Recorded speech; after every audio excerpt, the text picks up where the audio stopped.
classification of animals. Two groups are there. The next two groups, the Platyhelminthes and Nematohelminthes. Platyhelminthes. Platy in the sense of it's a self-explanatory word, which the organisms belongs to this group are flat body, dorso-ventrally flat body, right? See these are some characters of Platyhelminthes. These are more complexly designed body. Comparatively the previous group of organisms, these are more complexly designed. The body is designed little more complex than comparatively previously existing organisms.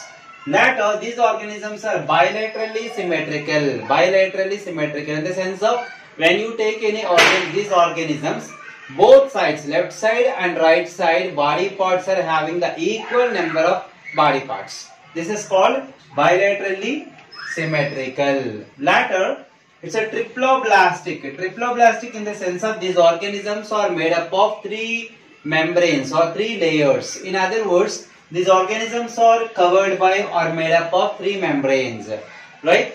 And all the internal and external organs of these body parts are made by three membranes. So these are called triploblastic organisms. Later, no true coelom, and coelom we have discussed already, coelenterata, in the sense of the body having some empty space, the coelom.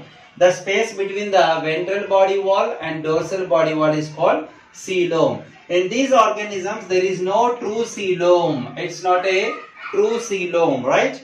And later the body is dorso-ventrally flattened. When you see these organisms, dorsal side and ventral side also like a flat itself, no particular regions we can identify.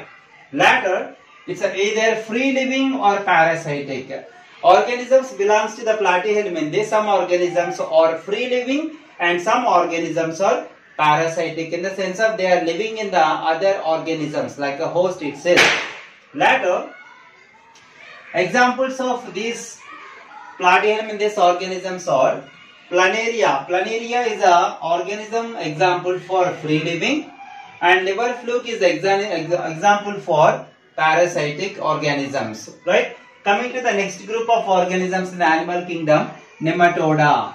Nematode in the sense of it is the more complex body designed. In the evolution of organisms, we can observe that the Nematoda organisms are evolved from the pre-existing organisms, Platyhelminthes, right? So that Nematoda organisms containing characters or majority are similar to that of the Platyhelminthes organisms. See that these are also be more complexly designed, and Nematoda organisms also more complexly designed.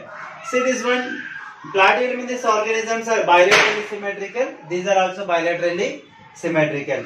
Later, the Platyhelminthes organisms are triploblastic and Nematoda organisms also triploblastic. The body is made up of three membranes. All internal and external body parts are made by three membranes, and body is covered by three membranes itself. Here it is a no true coelom. Coelom is present, but it is not a no true. It's not a true. And here it is the same kind of thing. We can see that the pseudo coelom. Pseudo in the sense of false coelom. False coelom, right, itself. Later, the body is dorso-ventrally flattened. Platyhelminthes organisms body is dorsally, ventrally also flat body. But it is a little developed than the Platyhelminthes, so that the body is cylindrical rather than flattened, right? And these organisms are free living and some are parasitic, whereas the Nematoda organisms all are parasitic. This is what a little different character we can observe, right? Parasitic means all organisms or depends on other organisms and living in the host organisms like that. Later, the examples of these organisms are filaria worm, which causes the filariasis, right? And round worms. These are the two examples of the organisms belongs to Nematoda.